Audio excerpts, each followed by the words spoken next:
Well, Liz, thank you so much for your time, for being with us today. And what are your takeaways after a panel that we had today, for instance? Yeah.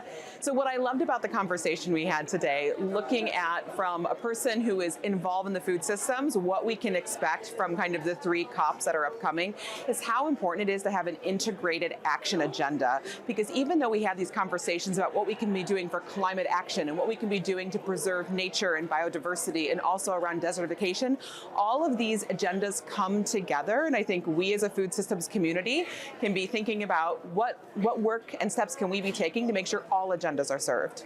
Wonderful. In the sense of you being in charge of food banks, what do you think are the main pain points around the world on food banks that are not really accomplishing right now? And what do you see as a solution? You know, I think one of the great ironies that we live in is that today our food systems are producing enough food for everyone to have enough. And we are throwing away 1/3 of all food that is produced. And food banks exist to get that surplus to need. One thing I have loved about Ambition Loop in particular is that they recognize the integration of food systems. It's about the farmers and all of the labor and resources that is going in to produce this food. And how do we make sure those resources are preserved and can get it to people in need? And so food banks around the world are happy to work with this redistribution effort, and we're glad to be part of the bigger food systems conversation. What do you foresee as the next steps for the food banks, and also so that we have less and less food waste? Absolutely. So obviously our goal is to see how we can be preventing food from being, produced in such abundance. And food banks are working with producers across the supply chain to help them identify where their surplus is occurring.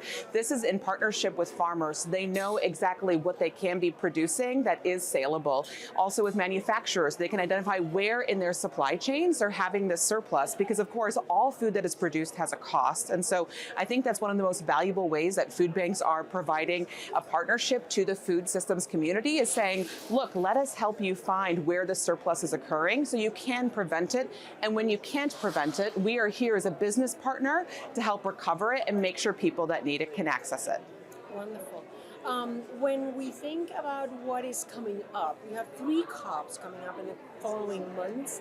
A lot of people are still saying, like, this is a transition COP about Azerbaijan, and we're looking straight to COP30 in Brazil. Yes. What do you think, and how do you foresee that? I think that it is absolutely terrific that I think the food agenda is being represented at these COPs, and we're really thinking about how is food being produced? How can we make sure that the growers that are producing it are getting the income that they deserve, that they are able to make the transition in a way that is not going to disproportionately affect their families. But we have to remember that these COPs are occurring in a time where we have a global hunger crisis. We have 1 in 4 people worldwide that are struggling daily to access enough food. We have 1 in 3 people daily that cannot afford a nutritious diet. And these conversations cannot happen separately, because the places where hunger is the most destitute and urgent are also the communities that are being disproportionately impacted by climate change. And so these are very much so integrated conversations. And I think that we need to have the voice of the people facing hunger at the forefront of these conversations, alongside organizations that are working oftentimes behind the scenes that don't have access to any finance to meet those needs. And that's really, I think, one of the great privileges of representing a network of grassroots organizations. And so I think it's wonderful that we are having so many producers and so many young people involved in these conversations, but let's also remember that these are multiple crises, and we need to be looking for solutions that span both of them. When you talk about all these conversations happening and all what's going on, there's others too that reject the fact that we're talking about it, and they're like, you get together at COPs, you get together at the New Climate Week, but what is the action taking place? I think that, especially in the case of Ambition Loop and what came out of the COP, the climate COP in Dubai, this call to action for non-state actors, that really represents a lot of voices of people and organizations that are doing the work day to day. The network that we support and amplify every day they are getting food to people that need it. They're recovering surplus food, they're getting it to people in need. But they know how important it is to be part of the bigger conversations, because these are the conversations that are going to influence the policies, the financing, the approach and the mindset and the resources to their communities that's going to make the plight of poverty and hunger actually solvable in our lifetime. And so I think that as long as we keep looking at who is doing the work and how do we get those to the table when they're able and make it possible for them to do it, I think we are doing a great service to the negotiations. And finally, you represent you have food banks in more than 50 countries, am I right? Yes. What do you think is needed in order to have it in every country or everywhere? What is needed for you guys to even grow more?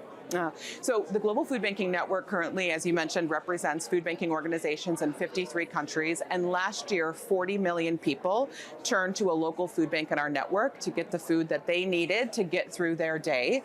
And I think that what is exciting about this model is that there's a lot of people and a lot of communities that see the promise that it holds. Everywhere that you go, if you see food, like perfectly healthy food going to waste, you're like, there has to be a way that we can get this to people in need.